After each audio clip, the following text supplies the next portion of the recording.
உங்க வாழ்க்கை எல்லா பக்கங்களிலும் நிறுத்தப்பட்டது போல இந்த இடத்துல உணர்றீங்களா? சில நேரம் இந்த இடத்துல நீங்க பார்க்கிற உங்களுடைய வாழ்க்கை உண்மையாகவே இந்த இடத்துல நீங்க இப்படியான ஒரு வாழ்க்கையை நான் இந்த இடத்துல தொடர்ந்து வாழணுமா அப்படின்ற ஒரு யோசனைக்கு உங்களை தள்ளக்கூடியதா இந்த இடத்துல இருக்கலாம். ஏன்னா எல்லா பக்கங்களிலிருந்து நீங்க வெறும் பிரச்சனையை, கடினத்தை, வலி நிறைந்த வேதனையை மட்டுமே சந்திக்கிற ஒருவரா இந்த இடத்துல இருக்கீங்க. சில நேரம் இந்த இடத்துல நீங்க அழக்கூட செய்றீங்க.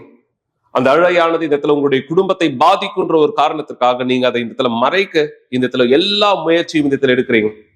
எத்தனை பேர் நீங்க இப்படியான ஒருவரா இந்த இடத்துல இருக்கீங்க? இன்னும் தெளிவாய் சொல்லணும்னா, வலி நிறைந்த வேதனையான ஒரு வாழ்க்கையானது மட்டும்தான் உங்களுக்கானதா இந்த இடத்துல இருக்கு. இந்த வலியும் கடினமும் பாடுகளும் பிரச்சனைகளும் நிறைந்த ஒரு வாழ்க்கையை வாழ்கிற ஒருவரா நீங்க இந்த இடத்துல இருக்கீங்க. இந்த நேரம் நீங்க ஒரு சாட்சியானதை இந்த இடத்துல பார்க்க போறீங்க. இந்த நபருடைய வாழ்க்கையும் இப்படியாதான் இந்த இடத்துல இருந்தது. சரீரத்திலே பலகீனங்களை சந்திக்கிறவராய், அந்த சரீர பலகீனங்களால் தன்னுடைய இயல்பான வாழ்க்கை இந்த இடத்துல வாழ முடியாத ஒருவராய், பல கடினங்களை இந்த இடத்துல கடந்து போக வேண்டிய ஒரு நபராய், இந்த இடத்துல அந்த வேதனையை சுமக்கிற ஒருவராய் இந்த இடத்துல இருந்தார். ஆனா இங்கு இந்த நேரம் இந்த சாட்சியை அவர் பகிர்ந்து கொள்ள விரும்புகிற சமயம், இந்த சூழலை எப்படி ஜெயித்தார் என்பதை அவர் உங்களோடு பகிர்ந்து கொள்ள விரும்புறார். ஏன்னா பல நேரம் நீங்க மக்களோடு இந்த இடத்துல பேசும்பொழுது அவங்களுடைய குறைகளை, அவங்களுடைய வலியை, வேதனை இந்த இடத்துல பகிர்ந்திருப்பதை கேட்டிருப்பீங்க. ஆனா சாட்சிகள் வலியை இந்த இடத்துல கடந்து போனவர்கள் அல்லது சூழலை இந்த இடத்துல சந்தித்தவர்கள் எப்படி ஜெயித்தார்கள் என்பதை பகிர்ந்து கொள்ளக்கூடியதா இருக்கிறது. எனவேதான் மக்களை, இந்த நேரம் இந்த நபருடைய சாட்சியானது பாருங்க. தேவன் இவருடைய பொருளாதாரத்தை எப்படி ஆசீர்வதித்திருக்கிறார், இவருடைய வீட்டிற்குள்ளாக தேவனுடைய சந்தோஷம், சமாதானம் எப்படியா இந்த நுழைந்ததா இருக்கிறது, தேவன் இவருடைய குடும்பத்தை முழுமையாக இன்று எப்படி ஆசீர்வதித்த ஒருவராய் இந்த இடத்துல இருக்கிறார். என தேவன் மாறாதவராய் இருக்கிறார். விசுவாசம் என்கிற செயலை, இந்த ஆயுதத்தை யாரெல்லாம் இந்த இடத்துல பயன்படுத்துறாங்களோ அவர்கள் ஒவ்வொருவருக்கும் தேவன் பலன் தருகிறவராய் இந்த இடத்துல இருக்கிறார். இந்த நபர் எப்படியாக விசுவாசத்தை வெளிப்படுத்தினார், இவருக்கு தேவன் கொடுத்த பலனானது என்ன?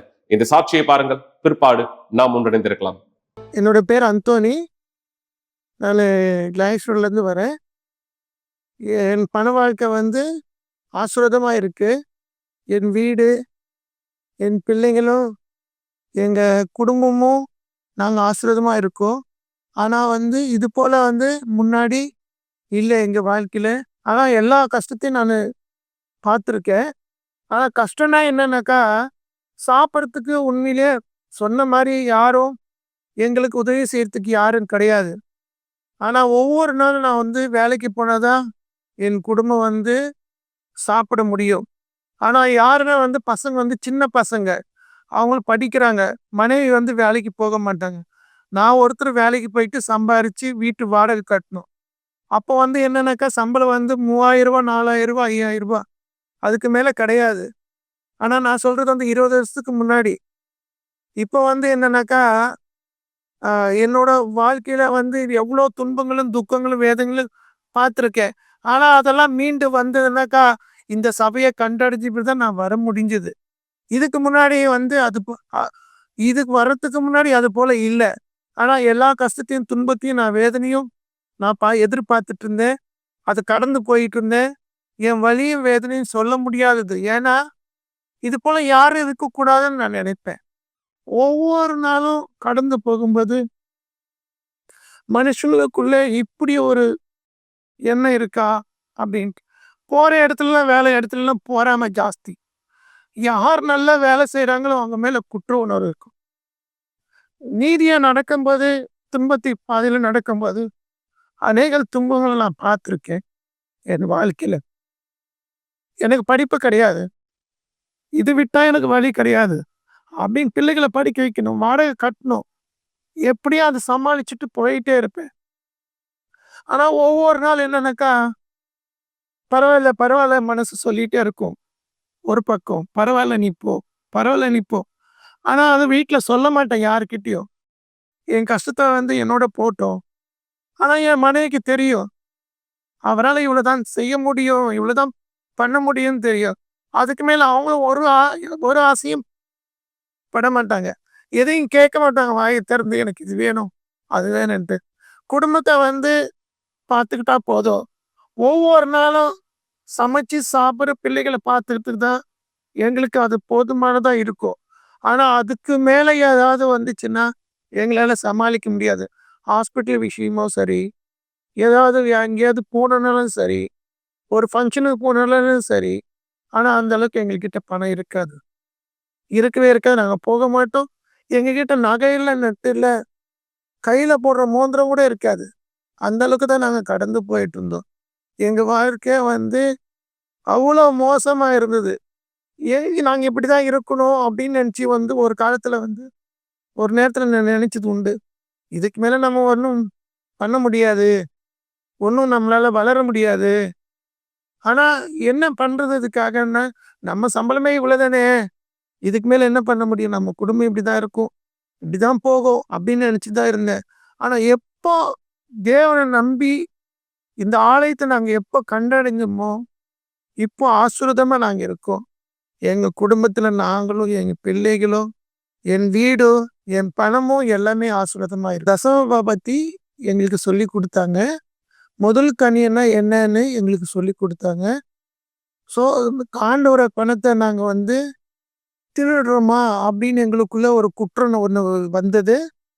அவங்க சொல்ற ஒவ்வொரு வார்த்தையும் நாங்க வந்து கீழ்ப்படிய ஆரம்பிச்சோம். அதன்படி நடக்க ஆரம்பிச்சோம். தசமபாகத்துல உண்மை தன்மையா நாங்க இருந்தோம். அப்போ எங்க வாழ்க்கை வந்து செழிப்படைஞ்சது. ஒவ்வொரு நாளும் நாங்க தொடர்ந்து போராடினோம். அவங்க என்ன சொல்றாங்களோ அத நாங்க கற்றுக்கொண்டோம். அதன்படி நடக்கும்போது என் வாழ்க்கை செழிப்பா மாறிடுச்சு. எங்க குடும்பத்துல வந்து ஆண்டவர் வந்து போதுமான அளவு எங்கள ஆசீர்வதிச்சிருக்காரு. முன்னாடி வந்து நான் வந்து ஒரு ஹாஸ்பிட்டல்ல வேலை செஞ்சிருந்தேன். இப்போ வந்து நான் ஓனா வந்து வேலை செய்யறதுக்கு எனக்கு ஆண்டவர் உதவி செஞ்சிருக்காரு.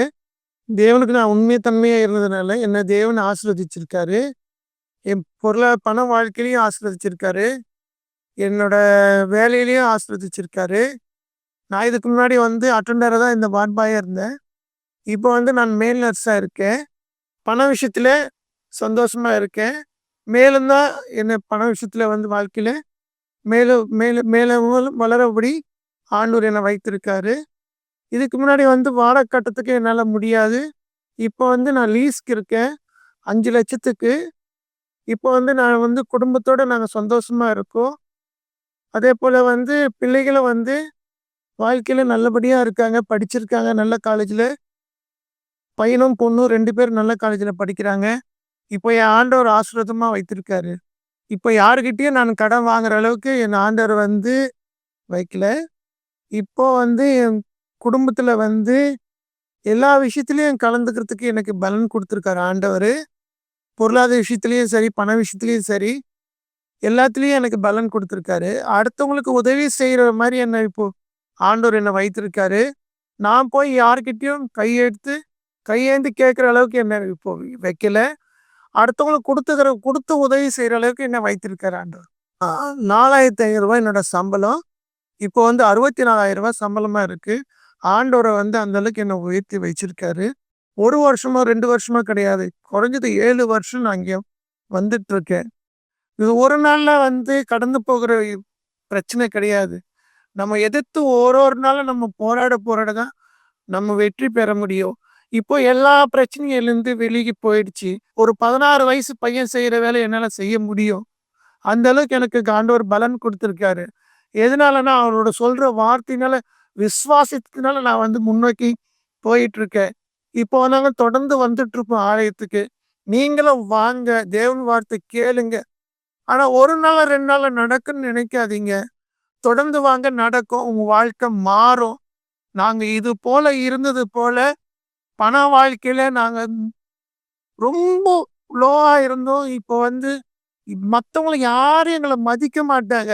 இந்த ஆலயத்துக்கு நாங்க தெரிஞ்ச பிறகு, இந்த ஆலயத்துக்கு நாங்க முன்னோக்கி போகும்போது, ஆண்டவர் இடத்துல நாங்க வந்து கீழ்ப்படியும்போது, தசமபாகத்துல எல்லாத்துலயும் நாங்க முன்னோக்கி போகும்போது தான், எங்களுக்கு ஆண்டவர் வந்து பண வாழ்க்கையில மேலும் வைத்திருக்காரு.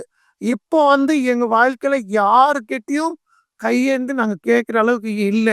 நாங்க குடுக்குறவங்க இடத்துல இருக்கோம் தவிர, வாங்குற இடத்துல இல்ல. ஆனா அதே போல வந்து நான் சைக்கிள்ல இருந்தேன். சைக்கிள் ஓட்டிட்டு இருந்தேன். இப்போ எங்களுக்கு 3 வண்டி இருக்கு. ஸ்கூட்டர். இப்போ ஓட்டுறதுக்கு ஆள் இல்லாம இருக்கு. ஆனா வந்து நாங்க போயிட்டுருக்கோம். ஆண்டவர்னால தான் இது முடியும். எந்த மனுஷனாலும் முடியாது. மனுஷன சார்ந்து போனாக்கா எந்த பிரயோஜனம் கிடையாது. ஆண்டவர் சார்ந்து வாங்க, தேவன் வார்த்தை கேளுங்க, அதன்படி நடங்க. ஆனா என்ன சொல்லி கொடுக்குறாங்க சபையில, அதன்படி நடக்கணும். நடந்தாதான் உங்க வாழ்க்கையில மாறும். முன்னாடி எப்படி இருக்கீங்களோ அதே போல இருக்காது. 100% நான் சொல்றேன். உங்க வாழ்க்கை நல்ல செழிப்பா இருக்கும். நீங்க முன்னோக்கி வாங்க. ஆனா உங்க வாழ்க்கை மாறும். முன்னாடி இருந்தது இப்போ யோசிக்கிற அளவுக்கு உங்களுக்கு மீண்டும் மீண்டும் வளரும் தவிர பின்னோக்கி போகாது, முன்னோக்கி தான் போகும். ஒருபோதும் ஆண்டவரை நம்பி வெட்கப்பட்டு போவதில் என்று வார்த்தை மட்டும் இல்லை, நிஜத்திலேயே நான் பார்த்திருக்கேன் என் வாழ்க்கையில. இப்போ சந்தோஷமா நாங்க இருக்கோம். எங்க குடும்பம் சந்தோஷமா இருக்கும். இந்த ஆலயத்துக்கு நாங்க தொடர்ந்து வந்துட்டு இருக்கோம். தேவன் இந்த நபருக்கு எப்படி உதவி செய்தார் நீங்க பாத்தீங்க. இதே உதவியானது தேவன் உங்களுடைய வாழ்க்கைக்கானதாக இந்த இடத்துல செய்ய முடியும். என தேவன் மாறாதவராய் இந்த இடத்துல இருக்கிறார். நான் சரியா சொல்வேனா, இந்த கடந்த புதன்கிழமை நிகழ்ச்சியிலே உங்களோடு நான் அநீதியை குறித்து இந்த இடத்துல பேசியிருந்தேன். அநீதி தேவனிடத்துல இருந்து வரக்கூடியது கிடையாது. தேவன் நீதியின் தேவனாயிருக்கிறார். தேவன் யாரா இருக்கா? நீதியின் தேவனாய். அவரிடத்திலிருந்து எவ்வித அநீதியும் இந்த இடத்துல வருவதில்லை. உங்க வாழ்க்கையில நீங்க சந்திக்கிற எந்த அநீதியா இருந்தாலும் அது தேவன் உங்க வாழ்க்கையின் மீது கொண்டு வந்தது கிடையாது. இந்த உலகத்தின் அதிபதி என்று சொல்லக்கூடிய பிசாசானவன் அந்த அநீதியிலே நீங்கள் விழும்படியாய் செய்கிறான். என தேவன் நீதியான ஒருவராய் இருக்கும் பொழுது அவர் எப்படி உங்களுக்கு அநீதியானதை இந்த இடத்துல கொண்டு வர முடியும்? இந்த நேரம் இந்த சாட்சியை நீங்க இந்த இடத்துல பாத்தீங்க, தேவன் இவருக்கு எப்படி நீதி செய்தார்ன்ட்டு. ஆனா இன்னொரு சூழ்நிலையை நீங்க இந்த இடத்துல பார்க்க முடியாத இடத்துல விரும்புறேன். ஒரு சிகிச்சையின் பொழுது தன்னுடைய உடல் ரீதியான பிரச்சனையை சரி செய்ய மருத்துவரிடத்தில் அவர் சென்ற பொழுதும் இவருக்கு இந்த சிகிச்சை தவறான விதத்திலே செய்யப்பட்டது. இந்த தவறான சிகிச்சையின் காரணமாக இவர் சந்தித்த பிரச்சனை இல்லாமல் வேறு ஒரு மோசமான பிரச்சனையும் தன் சரீரத்திலே சந்திக்க தொடங்கினார். ஒருவேளை இது உங்களுடைய வாழ்க்கையின் நிலையாய் கூட இந்த இடத்துல இருக்கலாம். பாஸ், இதுதான் சரியா என்னுடைய கணவருக்கு நடந்தது, இதுதான் சரியா என்னுடைய மனைவிக்கு நடந்தது, இதுதான் சரியா என்னுடைய வீட்டுல நான் சந்திக்கிற ஒரு மோசமான பிரச்சனையா இருக்கு. இந்த சூழ்நிலையில் தான், இந்த அநீதியில தான் நான் கடந்து போகிற ஒருவனா இந்த இடத்துல இருக்கிறேன். இந்த அநீதி நீங்க பார்க்க போகிற இந்த சாட்சியிலே இந்த நபருக்கு நடந்ததா இருந்தது. இந்த நபர் இந்த இடத்துல தன்னுடைய குணமாக்குதலுக்காய் போனார். ஆனா குணமாக்குதலை விட மோசமான வியாதிக்கு தள்ளப்பட்டார். சரி, இப்போ தீர்வானது என்ன? உடைந்து போகல. தன்னுடைய வாழ்க்கை குறித்து இந்த இடத்துல இவர் வருத்தப்படல. ஆனா தேவனுக்கு அனுமதியானது இந்த இடத்துல கொடுத்தார். இந்த அனுமதி விசுவாசத்தை தேவனிடத்திலே வெளிப்படுத்தியது. தேவன் இந்த விசுவாசத்தை எப்படியாக கனம் செய்தார் என்பதை இந்த இடத்துல பார்க்கறதுக்கு முன்னாடி தேவன் யாராக இந்த இடத்துல இருக்கிறார், தேவன் எப்படியான செயலை நமக்கானதா இந்த இடத்துல காண்பிக்கிறார். இங்கு வசனம் தெளிவுபடுத்துகிறது. அவர் கண்மலை. ஆண்டவராக இயேசு கிறிஸ்துவே நமக்கான நம்முடைய கண்மலையா இருக்கிறார். அவர் கண்மலை. அவர் கிரியை உத்தமமானது. அவர் வழிகள் எல்லாம் நியாயம். அவர் நியாயக்கேடில்லாத சத்தியமுள்ள தேவன். அவர் நீதியும் செம்மையும் மாணவர். தேவன் இங்கு இந்த இடத்துல அவர் பேசினது வார்த்தையானது இந்த இடத்துல கவனி. அவர் எவ்விதத்திலும் அநீதியானது இந்த இடத்துல செய்கிறவர் அல்ல. அவர் எவ்விதத்திலும் இந்த இடத்தில் உங்களுடைய வாழ்க்கைக்குள்ளாக, மக்களுடைய வாழ்க்கைக்குள்ளாக பிரச்சனைகளை இந்த இடத்துல உருவாக்குகிறவர் அல்ல. தேவன் மாறாத தேவனா இருக்கிறார். அவருடைய வல்லமையான கரம் உங்களுடைய வாழ்க்கையை வழி நடத்தக்கூடியதா இருக்கிறது. சரி, இந்த நேரம் இவர் எப்படியான அநீதியை இந்த இடத்துல சந்தித்தார், தேவன் இவருக்கு எப்படி நீதியானது இந்த இடத்துல கொண்டு வந்தார். சாட்சியை பாருங்கள் இப்பொழுதே. பின்வரும் புகைப்படங்களானது மிகவும் பலமானது. இவை கிராபிக்ஸ் அல்ல.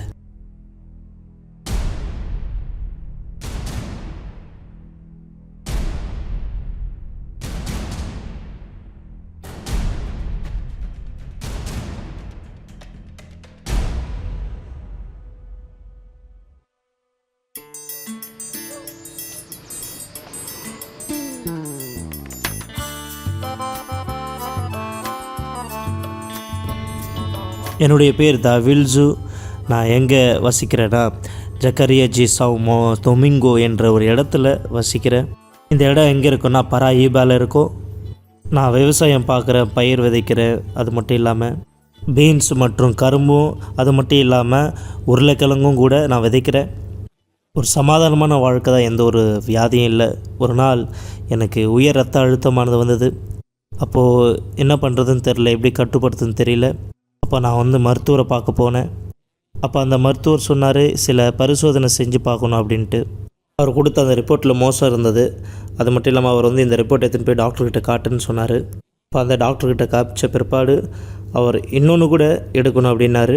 இன்னொன்றையும் பார்த்து எடுத்த பிற்பாடு ரெண்டத்தையும் சேர்த்து பார்த்து, உங்கள் உடம்புல ஏதோ ஒரு மாதிரியாக இருக்குது, ஒரு சின்ன லிக்யூடு மாதிரி தர, அது குடிங்க அப்படின்னு சொன்னார். அப்புறம் அவர் சொன்னார் கொஞ்சம் வெளியே இருங்க அப்படின்னாரு. ஆனால் நான் தொடர்ந்து அந்த மருந்து மாத்திரை எடுத்துக்கிட்டே இருந்தேன். அதை எடுக்கும்போது இன்னும் நான் மோசமாயிட்டேன். அப்போ எனக்கு வாந்தி வர மாதிரி இருந்தது. வாந்தி எடுத்தேன். எனக்கு தோல் அரிப்பானது ஏற்பட்டது. அப்புறம் இன்னும் மோசமாகி எனக்கு வந்து ஜுரம் வந்தது. 2 வாரம் நான் வந்து வீட்டில் இருந்தேன். ஒவ்வொரு நாள் என்ன நடக்குது எல்லாத்தையும் நான் ரெக்கார்ட் பண்ணினே இருந்தேன். அந்த தோல் அரிப்பு அதிகமாகி தோல் உரிகிற மாதிரி இருந்தது. வீட்டில் இருந்த எல்லாத்தையும் நான் ரெக்கார்ட் பண்ணியிருந்தேன். அப்போது நான் வந்து ஃபோன் பண்ணேன் என்னுடைய சகோதரிக்கு, என்னை ஹாஸ்பிட்டலுக்கு கூட்டின்னு போங்கன்னு சொன்னேன். அப்போ ஹாஸ்பிட்டலுக்கு கூட்டின்னு போய்ட்டு டாக்டர்கிட்ட சொன்னேன். இப்போ டாக்டர்கிட்ட சொன்னேன் இது எந்த குடித்ததுனால இன்னும் மோசமாயிடுச்சு. இப்போ அவர் சொன்னார், இது எதுக்காகனா சிறுநீரகத்தில் கல் இருந்ததுன்னா ஒருவேளை அதுக்காக நினைக்கிறேன், இல்லைன்னா இப்போ உனக்கு வந்து டயாலிசிஸ் பண்ணோம் என்று சொன்னாங்க. அங்கே தான் தப்பான ட்ரீட்மெண்ட் கொடுத்தாங்க இல்லையா? ஆமாம் பாஸ், தப்பாக பண்ணியிருக்காங்க. இப்போ டாக்டர் சொன்னார், நான் கொடுத்த மருந்துனால நீ இந்த மாதிரி ஆகலை அப்படின்னு சொன்னார். நீ சீக்கிரத்தில் இறந்துருவ அப்படின்னாரு.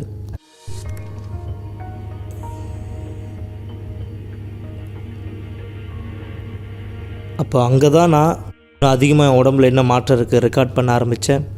இன்னும் மோசமாகிடுச்சு. உடம்பு செயல்பட முடியாத ஒரு சூழ்நிலை. அப்போது அங்கே ஊரில் இருக்கக்கூடிய ஒரு மருத்துவமனைக்கு போனோம். அது ஊர்லேயே இருக்கக்கூடிய ஒரு கிளினிக் மாதிரி. அங்கே நான் இருந்தேன். எந்த ஒரு பதிலும் எதுவும் இல்லை. ஒவ்வொரு நாள் நான் இன்னும் மோசமாக தான் ஆகிட்டே இருந்தேன். எதுவுமே மாறல எனக்கு. அப்போ மருத்துவர் என்ன சொன்னார்? அப்போ அவர் சொன்னார், உன் வியாதிக்கெல்லாம் இங்கே மருந்து இல்லை, நீ பேசாமல் இங்கேருந்து மாறி போயிடு, சிட்டியில் இருக்கக்கூடிய மருத்துவமனைக்கு போயிடு. ஆனால் எனக்கு உடம்பு ஃபுல்லாக பரவிச்சு. இந்த மாதிரி ஆகிடுச்சு. தலை தொடங்கி தோள்பட்டை, முழங்கால், கால் ஃபுல்லாக, உடம்பு ஃபுல்லாக எனக்கு இருந்தது. இன்னும் சொல்லப்போனால் அந்த மருந்து யூஸ் பண்ணதுனால என்னுடைய பார்வை கூட போயிடுச்சு, மங்கலாயிடுச்சு. திரும்ப நாங்கள் பரிசோதனை பண்ணி பார்த்தோம். உடம்பு ரிப்போர்ட் எல்லாம் நார்மல் தான் வந்தது. என்னுடைய தோல் அழுகி போகிற மாதிரி வந்துட்டே இருந்தது. குளிக்க போகணுன்னா ரொம்ப கஷ்டமாக இருக்கும். தண்ணி குடிக்கணும்னா அந்த தோலை உறிஞ்சி அதில் விழுந்துடும். என்னுடைய தோல் வந்து முழுவதுமாக உறிஞ்சி ரொம்ப மோசமான ஒரு சூழ்நிலையாக இருந்தேன். அவர் உடம்பு விரக்தியாக இருந்தது. உடம்பு முழுவதுமே கல் மாதிரி இருந்தது. ரொம்ப கடினமாக இருந்தது. 1 மாதம் முழுவதும் மருத்துவமனையில் இருந்தார். நான் நினச்சேன் அவர் திரும்ப வீட்டுக்கே வரமாட்டாருன்னு. இரவில் அவர் தூங்கிட்டு இருக்கும்போது நான் ரொம்ப கவலைப்படுவேன். ஏன்னா அவர் கண்ணு கூட சரியாக மூட மாட்டார். நிறைய தடவை இந்த மாதிரி தோல் இது போல் ஒரு உறிஞ்சி வர்றதுனால என்னால் வந்து கண்ணை மூட முடியாது, தூங்க கூட என்னால் முடியாது. கண்ணை திறந்ததை நான் தூங்குவேன். அப்போ நான் ஆலயத்தை குறித்து கேள்விப்பட்டேன். நான் கேள்விப்பட்ட அந்த சரியான நேரம் எப்போன்னா சிறப்பு நிகழ்ச்சியினுடைய நேரம், ஆண்டவர் நியாயம் செய்வார் என்ற நிகழ்ச்சி. இப்போ நான் எனக்கு இருக்கிற அநீதியை நான் நினச்சேன். 6 மாதத்துக்கு முன்னாடியா? ஆமாம், 6 மாதத்துக்கு முன்னாடி பாஸ்டர். ஆமாம், 6 மாதம் முன்னாடி நான் அந்த ஜபத்தை ஏற்றுக்கிட்டேன். என் வாழ்க்கையில் அநீதி இருக்கிறது நான் ஏற்றுக்க மாட்டேன். ஆண்டவர் எனக்கு நீதி பண்ணணும்னு நான் விரும்பினேன்.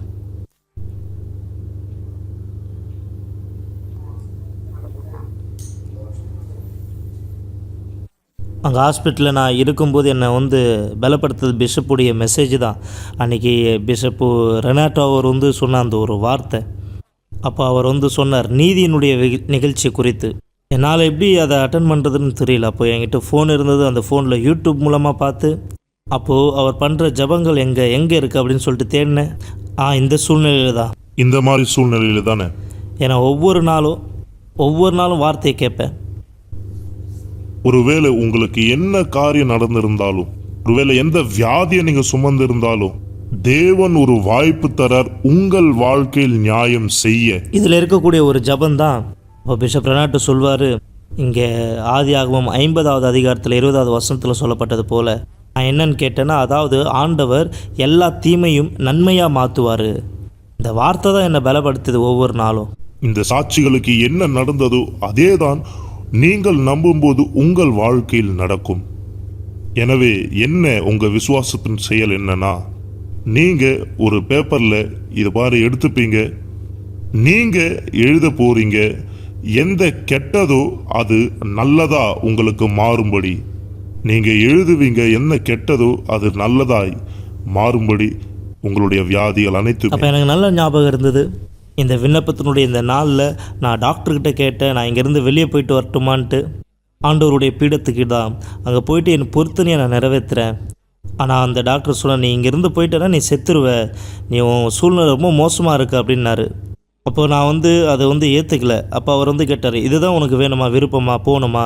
அப்போ நான் சொன்னேன், ஆமாம் நான் போகணும், அங்கே போயிட்டு தேவனிடத்தில் நான் பண்ண பொருத்தனை நிறைவேற்றணும், என்னை வெளியே அனுப்புங்க அப்படின்னு சொல்லிட்டு நான் கேட்டேன் அவங்கள. அவர் என்னை வெளியே விட்டார். அப்போ நான் என்னுடைய சகோதரி அங்கே ஆண்டவருடைய பீடத்தை நோக்கி போகணும்.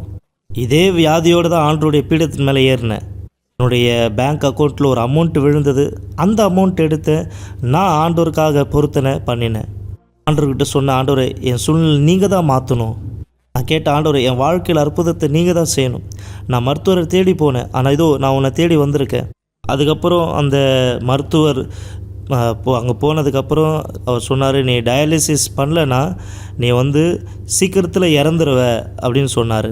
அப்போ அந்த மருத்துவர் சொன்னார், மதியானத்துக்குள்ளே இது செய்யலைன்னா நீ இறந்துருவ. அப்போ எனக்குள்ளே இந்த ஒரு வைராக்கியமானது இருந்தது. அன்று ராத்திரியில் நான் எழுந்தேன். அந்த நேரத்தில் நான் பாத்ரூம் போகிறதுக்காக போனேன். அப்போ நான் பைபிளை எடுத்து நான் ஜெபித்தேன். அதுக்குள்ளேயே நான் அழுதுட்டு ஆண்டவர்கிட்ட கேட்டேன். என்னால் அங்கே முழங்காலிட்டு பண்ண முடியல, ஆனால் அங்கே உட்காந்து நான் பண்ணேன். அங்கே உட்காந்து நான் ஆண்டவரை நோக்கி கூக்குரல் எழுப்பினேன். இப்போ எனக்கு இந்த ஒரு விஷயம் ஞாபகம் இருந்தது. எப்படி எரேமியா அந்த செவுறுப்புறமாக திரும்பி அவர் முறையிட்டார், அதே போல் நான் ஆண்டவரை நோக்கி முறையிட்டேன். நான் என்னுடைய வாழ்க்கை இந்த ஒரு மாற்றத்தை காணணும்னு சொல்லி, எப்படி நீர் அந்த எரேமியாவருக்கு பதில் கொடுத்தீரோ அதே போல் நீர் என்னுடைய வழக்கை விசாரித்து எனக்கு நியாயம் பண்ணுங்க ஆண்டவரே அப்படின்னு சொல்லி கேட்டேன். அப்போ அந்த ஜெபம் முடிச்சுட்டு நான் கிட்டத்தட்ட 2 மணி, ராத்திரி 2 மணி ஆகும்போது அப்போது நான் பண்ண ஜெபத்துக்கு பதில் கிடச்சிது. அந்த என் உடம்புல இருந்த அந்த அழுகி போன அந்த அரிப்பினுடைய தோல் எல்லாமே தன்னாலே கீழே கொட்டுது. என்னால் இது பண்ண முடியல. அப்போது உடம்பு தோல் எல்லாமே பற்றதெல்லாம் நான் கொஞ்சம் நகர்ந்து எல்லாமே என் உடம்புலேருந்து நீங்கிச்சு. அந்த அரிப்பு தோல் என் முகத்துலேருந்து எல்லாமே பட்டு போன மாதிரி எல்லாமே என்னை விட்டு நீங்கி போயிடுச்சு. ஒரு குழந்தை பிறந்தது போல் ஆயிட்டேன் நான். அன்னைக்கு அந்த காலை பொழுதில் அந்த மருத்துவர் அவங்க வந்தாங்க, அவங்க பார்த்தாங்க. அதாவது என் உடம்புல இருக்கக்கூடிய எல்லாமே கொட்டி இருக்கிறத, தாவில்யோ இதுதான் உனக்கு நடந்த அற்புதமா, என்ன நீ இந்த ஒரு குழந்தை தோல் உறிஞ்சி புது தோல் வந்தது போல் நீ பிறந்திருக்க. நான் சொன்னேன், இதுதான் ஆண்டவர் செய்கிற அற்புதம். அப்போது அவங்க பார்க்கும்போது அவங்களால இதை நம்ப கூட முடியல. அந்த முழு மருத்துவமனையுமே இந்த மாதிரி நம்பவே முடியல. ஹாஸ்பிட்டல் எல்லாருக்கும் ஆச்சரியமாக எல்லாமே மாறிச்சு. ஆமாப்பா சார். அப்போ அவங்க சொல்லியிருந்தாங்க, 20 வருஷம் சர்வீஸில் ஒரு தடவை கூட இந்த மாதிரி நடந்தது இல்லைன்னாங்க. முறை அவர் என்கிட்ட சொல்லியிருக்காரு, நான் மரணத்துக்கான வியாதி இது இல்லை, நான் நம்பல. அப்போ ஏன்னா என்னை பொறுத்த வரைக்கும் அவர் திரும்பி வர்றது முடியாத காரியமாக இருந்தது. நான் என் தம்பியை பார்க்கும் பொழுதுலாம் என் சிந்தனையில் நாகமான் ஞாபகத்து வருவார். நாகமானுடைய குஷ்டரோகம் தேவன் என்னுடைய சகோதரரை குணமாக்குனார். இன்னைக்கு அவர் இங்கே இருக்காரு. என்னுடைய சாட்சி ரொம்ப வல்லமையானது. அங்கே இருக்கக்கூடிய மருத்துவர் அவர் படிச்சிருக்காரு, ஆனால் அவரால் இது என்னன்றது கூட கண்டுபிடிக்க முடியாமல் இருந்தது.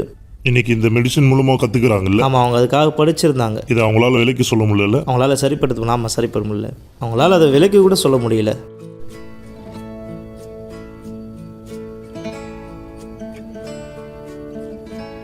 தேவனுக்கு மகிமை. நான் திரும்ப இந்த விவசாயத்தில் இருக்கிற என்னுடைய வேலைகள் எல்லாமே நான் செய்கிறேன், எல்லாமே பார்க்குறேன். இந்த மாதிரி எந்த ஒரு அரிப்பானது இல்லை. நான் இருக்கிற இடத்துலேருந்து ஆலயத்துக்கு வர ரொம்ப தூரம். நான் செய்கிற தியாகம் ஆண்டவர் பார்த்தாரு. நான் ரொம்ப தூரத்துலேருந்து வரேன், தேவன் எனக்கு பதில் கொடுத்தாரு. இன்றைக்கி என்னுடைய பைக்கை எடுத்துகிட்டு நான் ஆலயத்துக்கு போகிறேன். கிட்டத்தட்ட 20 நிமிஷத்துக்கு மேலே நான் பிரயாணம் பண்ணி வருவேன் ஆண்டவரை தரிசிக்கிறதுக்காக. அந்தளவுக்கு போராட்டம், அந்தளவுக்கு யுத்தம். தேவன் எனக்கு பதில் கொடுத்தார். எல்லாத்துக்கும் காரணம் பரிசுத்த ஆவியானவர் இந்த தைரியம் கொடுத்தார். அவர் இல்லைன்னா என்னால் இந்த குணமாக்குதல் பார்த்துருக்கவே முடியாது. ஏன்னா இந்த ஒரு வார்த்தை தான் என்னை பலப்படுத்தியது. வாழ்க்கையை முழுமையாக ஆண்டவர் கையில் ஒப்புக்கொடுக்க நான் அதை புரிந்து கொண்டேன். என்னை நிறைய தடவை நான் சொல்லியிருக்கேன், நிறைய தடவை என் சகோதரிகிட்ட கூட சொல்லியிருக்கேன். ஆண்டவருடைய வார்த்தை இல்லைன்னா என்னால் இப்போ இந்த இடத்துல நிலச்சிருக்க கூட முடியாது. இந்த வார்த்தை என்னை நிலைப்படுத்தியது.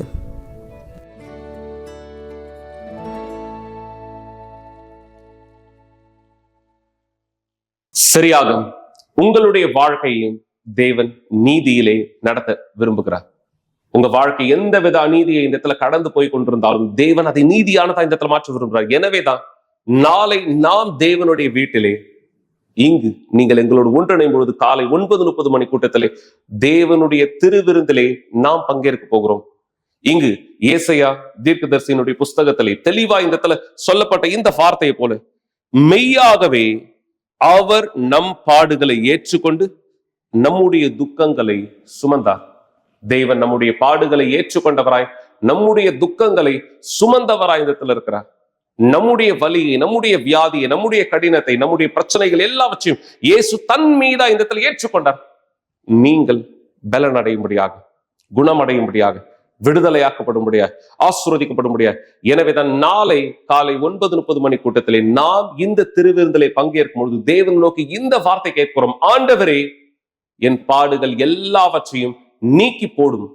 தேவன் உங்களுடைய எல்லா பாடுகளிலிருந்து உங்களை விடுதலையாக்க இந்த விசுவாசத்தில் நாளை எங்களோடு ஒன்றிணைய உங்களை நான் வரவேற்கிறேன். எனவே மக்களே, தேவன் உங்களுக்கு உதவி செய்ய தயாரா இருக்கா? ஏற்றுக்கொள்ள தயாரா இருக்கிறீர்களானால் உங்களுடைய பகுதியை நீங்கள் செயல்படுத்தலாம்.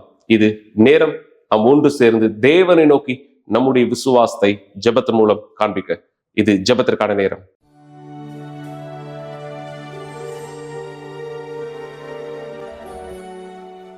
ஜெபம் தேவனுடனான நம்முடைய தொடர்பாகும். நீங்கள் சாட்சிகளை பார்த்தீர்கள், நீங்கள் வார்த்தையை கேட்டீர்கள். ஆனால் இப்பொழுது தயவு செய்து கண்களை மூடியிருங்கள். ஜெப நேரத்திற்காய் நாம் நம்மை ஆயத்தப்படுத்திக் கொள்ளலாம். எங்கள் ஆண்டவராகிய இயேசுவே, என் தெய்வாவியானவரே, நீ சர்வ வல்லமையுள்ள தேவனாய் இடத்தில் இருக்கிறேன். நீர் எவ்விதத்திலும் அநீதியானது இந்த இடத்தில் செய்கிறவர் அல்ல. நீர் இந்த இடத்துல தேவனே நியாயமான தேவனாய் இந்த இடத்தில் இருக்கிறேன். இந்த நபர்கள் எந்த கடினங்களை கடந்து போகிறார், எந்த வலியை கடந்து போகிறார், எந்த வேதனைகளை கடந்து போகிறார், எந்த பாடுகளை, எந்த பிரச்சனையை கடந்து போகிறார், எல்லாவற்றையும் நீர் பார்க்கிறேன். இதோ இந்த மக்கள் விசுவாசத்தை இந்த வெளிப்படுத்துவார்களானால், இந்த விசுவாசமை பிரியப்படுத்துமானால், இவர்களுக்கு நீர் எவ்வளவான நீதியின் தேவன் என்பதை காண்பியும். இந்த தேவனை தவறான சிகிச்சை மூலம் இந்த நபர் பல கடினங்களை கடந்து போனார். ஆனால் இவருக்கு நீர் நீதி செய்தீர், குணமாக்கினீர். இந்த தேவனை முன்பு இருந்ததை விட பலனாய் இந்த தலைவரை மாற்றினீர். அதே போல் யாரெல்லாம் இந்த குணமாக்குதலுக்காய், விடுதலைக்காய், ஆசீர்வாதங்களுக்காய் கேட்கிற ஒருவராய் இருக்கிறாரோ அவர்களுக்கு உதவி செய்யும் பரிசுத்த ஆவியானவரே, உம்முடைய பலனான கைகளினால் இந்த மக்கள் பலனை பார்க்கட்டும், பதிலை பார்க்கட்டும், ஆசீர்வாதங்களை பார்க்கட்டும். இந்த நபரையும், இந்த நபருடைய வழியையும், இவருடைய வாழ்க்கையும் உம் கைகளில் இந்த ஒப்படைக்கிறேன். பரிசுத்த தேவனை ஆண்டவராக இயேசுவே, வித்தியாசத்தை ஏற்படுத்தும். நீதிமானுக்கும் துன்மார்க்கனுக்கும், உமக்கூழியம் செய்கிறவருக்கும் உமக்கூழியம் செய்யாதவர்களுக்கும் இந்த வித்தியாசத்தை இவர்கள் திரும்பவும் பார்க்கட்டும். இயேசு கிறிஸ்துவின் பெயரால் இவர்களை ஆசீர்வதிக்கிற தேவனே, ஆமென். தேவன் அவர் தன் வல்லமையான கைகளால் உங்களுடைய வாழ்க்கையை வழி நடத்த அனுமதி கொடுங்க. அவர் உங்களுக்கு உதவி செய்ய தயாரா இருக்கா? அவர் உங்க வாழ்க்கையை மாற்ற தயாரா இருக்கா?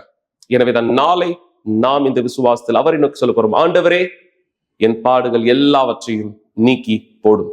அவருடைய உதவியை பெற்றுக்கொள்ள வழிகளை நீங்கள் அவருக்கு கொடுக்கும் பொழுது அவர் உங்களுக்கு உதவி செய்கிறவரா இருக்கார். எனவே மக்களே, மறக்காதீங்க, நாளை காலை 9:30 மணிக்கு இந்த விசுவாசத்தினுடைய கூட்டத்திலே நீங்கள் எங்களோடு ஒன்றிணையலாம்.